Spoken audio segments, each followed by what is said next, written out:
Greetings, my art of neighboring brothers and sisters. I hope things are going well with each and every one of you on this beautiful day here in Seattle.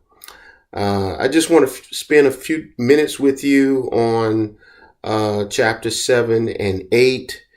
Chapter 7 is entitled Motives Matter, and chapter 8 is called The Art of Receiving. Last week we talked about moving down the line and taking baby steps, and the ultimate goal in our neighborhood is to move from stranger to acquaintance, to having a real relationship to those who live around us. As God opens the door for you to engage and have a relationship, that's the ultimate goal. And so today we just want to take a look at chapter 7 and chapter 8. Motives Matter on chapter 7. I actually changed the title of this chapter, and I call it The Right Posture of Neighboring. The Right Posture of Neighboring. On page 99, which is the first page of chapter 7, he said something that really arrested my attention. J. Pathak said, if neighboring is done with the right posture, then people who don't know God will most certainly come to know him. And that statement really resonated with me, that if we do neighboring with the right posture, then this art of neighboring, God will open up a door for us to certainly to be a conduit, an agent by which people in our neighborhoods are reconciled to him. And I guess you're asking the question, well, what is the right posture? So I think chapter 7, the author gives us an understanding of what the right posture is. And the first thing I want us to look at is on page 101. We talks about ulterior versus ultimate. Ulterior versus ultimate. Ulterior means something is intentionally kept concealed. An ulterior motive is usually manipulative, is when we do or say one thing out in the open, but intend or mean another thing in private. And so he defines ulterior motives. And then he talks about ultimate motives. He says ultimate means the farthest point of a journey. An ultimate goal is an eventual point or a longed for destination. Examples are when a person begins college hoping to become a physician one day, or when a kid starts playing basketball with dreams of one day playing in the NBA. So he talks about these two approaches, postures toward neighboring. And I think the ultimate perspective, the ultimate motive is the one that he recommends, that he strongly recommends. He says, but the ultimate motive is just that to share the story of Jesus and his story impact on another person's life. He talks about ultimate, he says the agenda we need to drop is the well-meaning tendency to be friends with people for the sole purpose of converting them to our faith. He said we need to drop that agenda. He said ultimately what we want to do is to develop a relationship, to get to know our neighbors. We don't know whether some of our neighbors are saved or not. We don't know what religious background they come from. So we want to know their story and most importantly, we want to model, reflect the character of Jesus Christ to our neighbors. Remember what I said earlier, that Jesus is already in our neighborhood. He's already working on our neighbors. He just need a willing vessel, someone who can reflect the character of Jesus Christ to our neighbors. So the approach that we want to take, brothers and sisters, is the ultimate motive. That's the right posture. He goes on to say on page 102, we believe that Jesus answers the ultimate questions of life and has the ultimate answers for our cities and our neighborhoods. That's our conviction as Christians. And we believe that Jesus is still the answer for the world today, that he's still the answer for our neighborhoods today. He's still the answer for our neighbors today. He says something else on page 102. He says, on page 102, he says, so sharing the story of Jesus and his impact on our lives is the right motive, but it cannot be an ulterior motive in developing relationships. We don't love our neighbors to convert them. We love our neighbors because we are converted. What a beautiful statement, because that's the posture that we want to take when we practice this art of neighboring as practitioners of the art of neighboring. He says something on page 105, and it's just a short statement, but it really resonated with me. He says, we want the neighborhood to be more connected. We want the neighborhood to be more connected. And I don't know about you, but I think sometimes in our neighborhoods, that there are people in our neighborhoods who are dying from loneliness. That even though there are people, maybe people all around them, but there are people in our neighborhoods that desperately need to be connected to another human being, another person, and not isolate themselves. I think it's important that we get at the heart of that we understand that. Another thing I want to talk about, he talks on page 107, he talks about learning to share your story. And I think this is a very important endeavor, that we have to learn how to tell our story, to share our failures as well as our successes. We have to be able to show that there is in our story how God redeemed us, how God saved us, how God turned what was a messy situation in our lives and God cleaned it up. We don't want to come across to our neighbors as being perfectionists. We don't want to come across to our neighbors as having everything together. We want to come across as real human beings, real people who have real struggles. But here's the thing: we want to let them know. We want to say to our neighbors, "Let me tell you what God did in my life." And this is not something that we want to share in the beginning. You know, when we're in the stage of a stranger, or we're in the stage of being an acquaintance.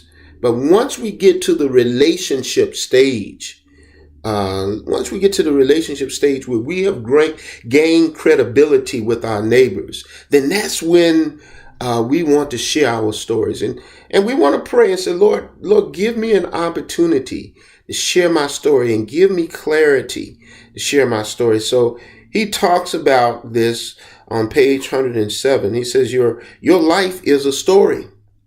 Your neighbors have a story, and you want to be able to share your story in such a way where your neighbor says, there's hope. There's hope for me. There's hope for my marriage. There's hope for my children. But remember, we don't want to share that in the stranger stage when we're just getting to know our neighbors' names. We don't want to share that in the acquaintance stage. We want to share it when we have developed some relationships, when we've gained some credibility to be heard by our neighbors. Another part of chapter 7, and I'm just really skimming over chapter 7, highlighting some areas where they kind of leaped out at me as I began to read this chapter. There's another section on page 108, the last paragraph. He says, just as important, we must learn how to listen to our neighbors' stories. We've got to learn how to listen to our neighbor's story. In other words, what he's saying is that we've got to practice the art of listening. The art of listening. That's the right posture. That we've got to be a good listener and hear what our neighbors are saying, hear their stories. Because sometimes just in passing by, just in a small conversation, just in a casual conversation out in your front yard with a neighbor, they share just glimpses, some short glimpses of their story.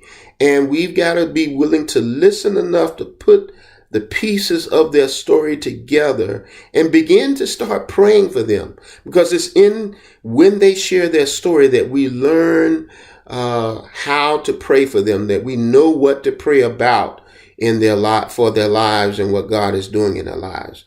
Because we want to participate, we want to join Jesus in reconciling our neighbors to Himself. And so those are some of the points that we need to, that I want us to remember in Motives Matter. On page 108, he says one other thing I want to lift up before. He says we need to recognize that every single one of our neighbors has a story to tell. Deep down, we all want to share our story. We want to feel as though our story connects to something larger than ourselves. I think that's so important that we deep down, all of us have a story to tell, and we want to know, we want to be able to know that those stories that we have, that the things that God has taken us through, the journey that we're on, is connected to something larger than ourselves. And I think that's so important that we get to the heart of that. Now, on page 111, there's a subtitle called The Two Greats. And he's talking about the Great Commandment and the Great Commission and the relationship between those two mantras, those two commands that Jesus gave us. He says at the bottom paragraph of page 111, he says, if we live out the Great Commandment, an environment is created where the Great Commission can be effectively obeyed. Loving people who live around us fosters an environment where people trust one another. And I like the way he stated that, because what it's saying is that the Great Commandment provides the foundation for the Great Commission. When we read the scripture, we notice that the Great Commandment comes before the Great Commission. Even in the Old Testament, the Great Commandment comes before the Great Commission. We don't hear the Great Commission or read it until we get to the Gospels. So what this is saying to us is that we cannot live out or practice or live out the Great Commission until the Great Commandment becomes the foundation. Because we've got to love our neighbors before we can witness to our neighbors. We got to love our neighbors before we can make disciples of our neighbors. So loving our neighbors gives us the credibility to share the gospel message. So I want us to keep that in mind. Let's not put the cart before the horse. The horse is the Great Commandment. The Great Commission is the cart. The Great Commission is the cart. I want us to think along those lines. Now, we're going to move from Motives Matter to the Art of Receiving, the chapter 8, the Art of Receiving.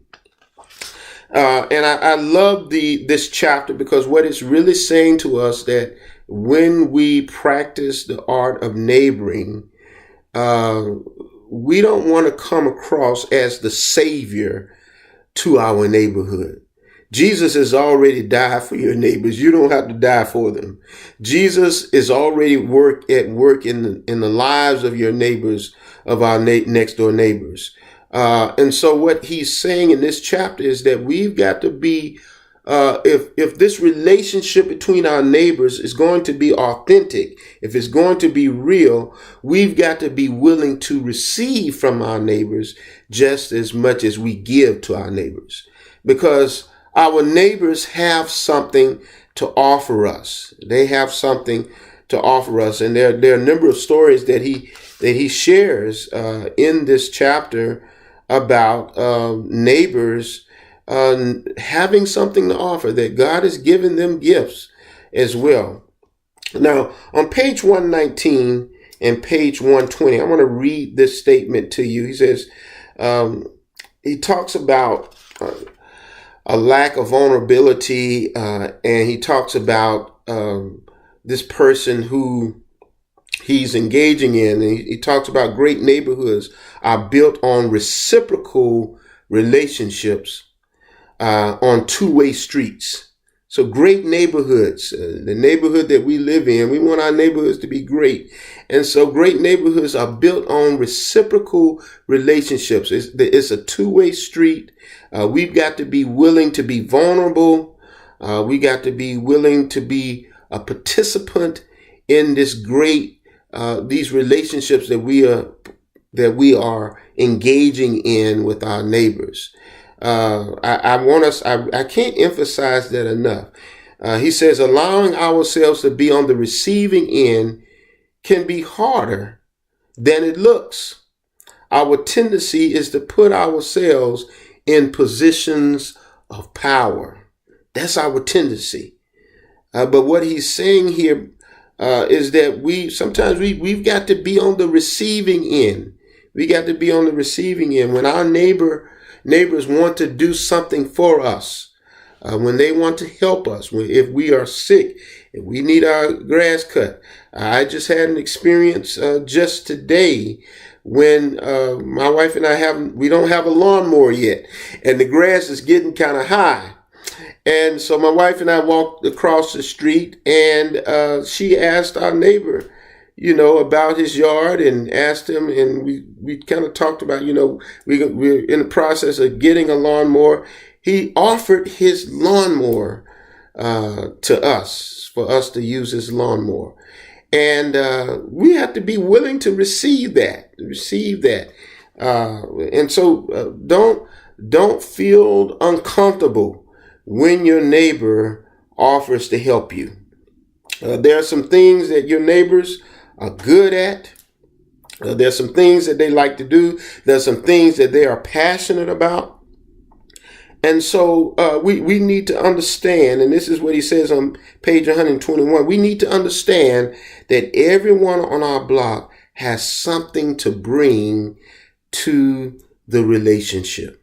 We need to understand that. We need to have that posture as well, that we need to understand that no matter how poor or how rich, how young or how old, that every neighbor on our block has something to offer to the neighborhood, but also to the relationships that we are engaged in.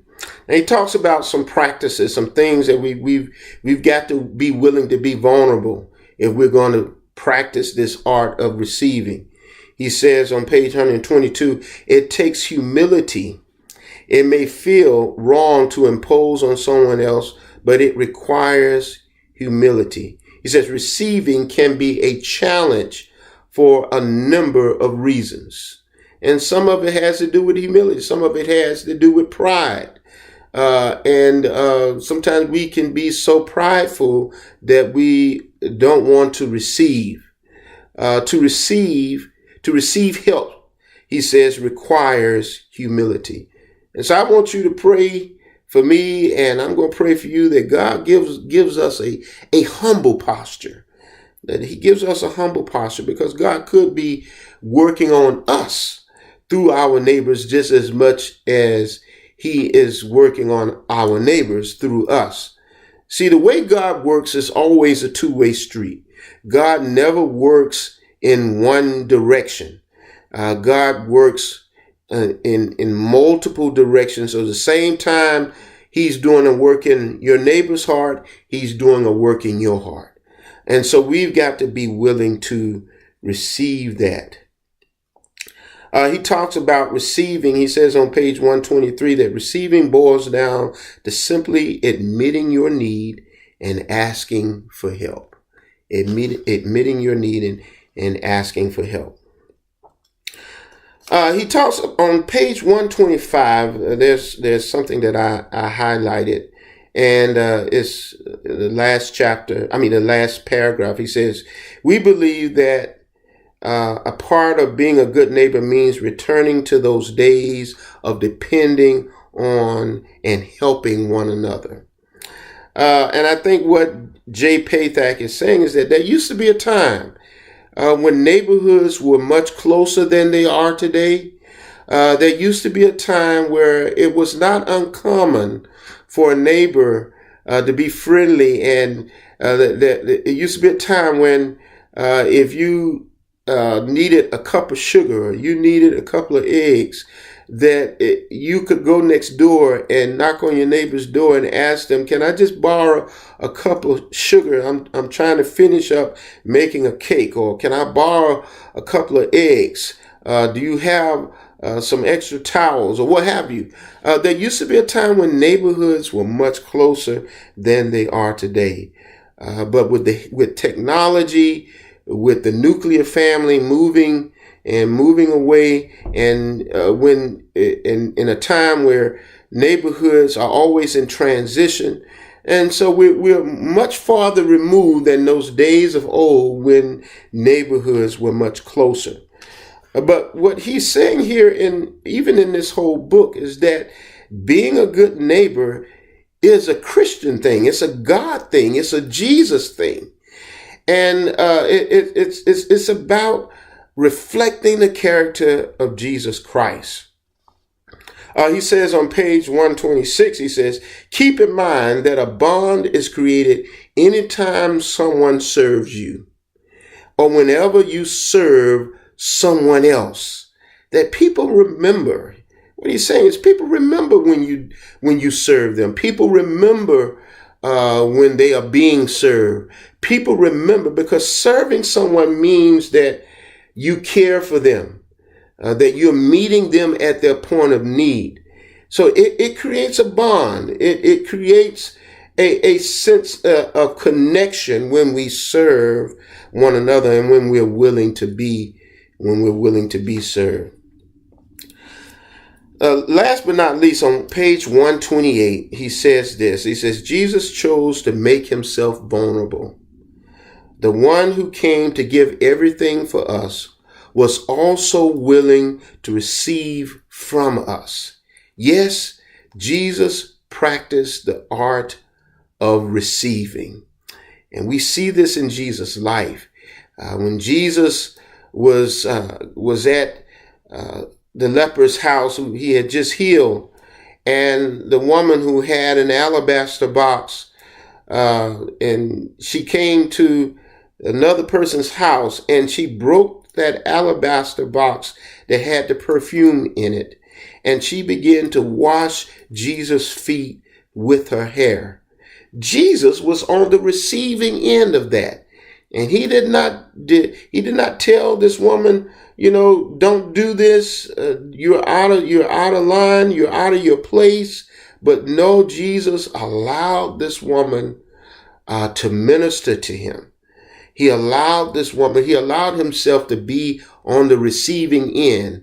And if Jesus is God, if he's very God of very God and very man of very man, and he allowed himself to be on the receiving end, then we too, as followers of Jesus Christ, have to make ourselves vulnerable and sometimes allow ourselves to be on the receiving end of what God is doing.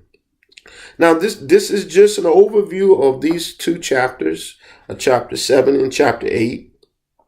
There are a couple of questions I want to highlight. I want you to really answer all of these questions, but if there were key questions that I would want you to focus on, and it's on page 193, section 4, where he talks about posture is everything. And the first question I want us to look at is actually number 3. He says, "Are you comfortable sharing your story, telling people about the impact Jesus has on your life.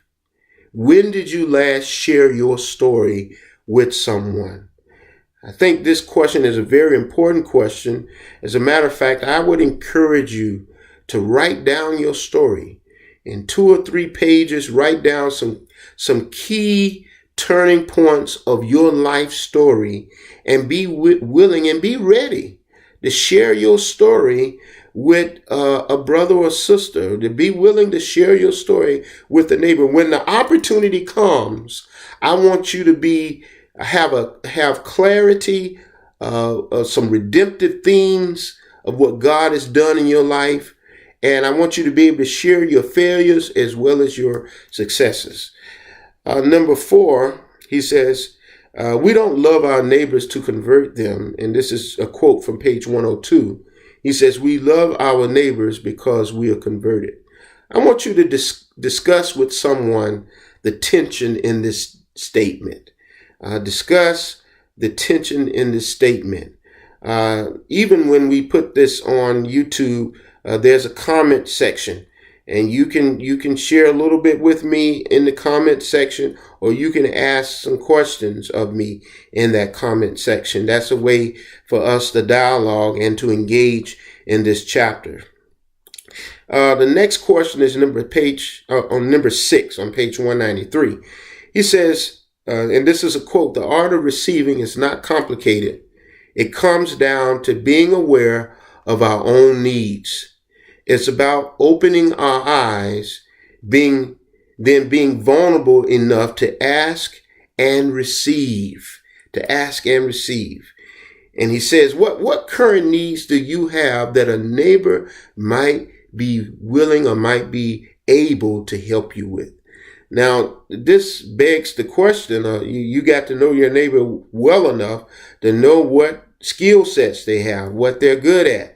And so that's why I say we have to be in the relationship stage to understand and really know what our neighbors, what kind of job they have, what they're most passionate about, and pray for discernment. Ask God for discernment and how to live this number 6 out. And then there's a section on page 193 that talks about action steps. And number 2 is the one that really leaped out at me. He says, ask someone in your neighborhood for help or advice in an area where you are lacking. Ask someone in your neighborhood for help or advice in an area where you are lacking. And these are the questions. That's the action step I want you to take to heart. And remember this, brothers and sisters. I think it's important that we don't just read this book, that we don't just study this book, we don't just answer the questions, but we want to become practitioners of the art of neighboring. We don't want to just have a high neighborhood IQ, but we want the word to become flesh in us. As we read this book and as we read these chapters, pray that God will give you an opportunity to make this become a reality. You remember we talked about this not being a theory. We want this to get down into the citadel of our hearts, and we want to live this out. And so I want you to answer those questions. And until next time, brothers and sisters, may the Lord God bless you, and I'll see you next time.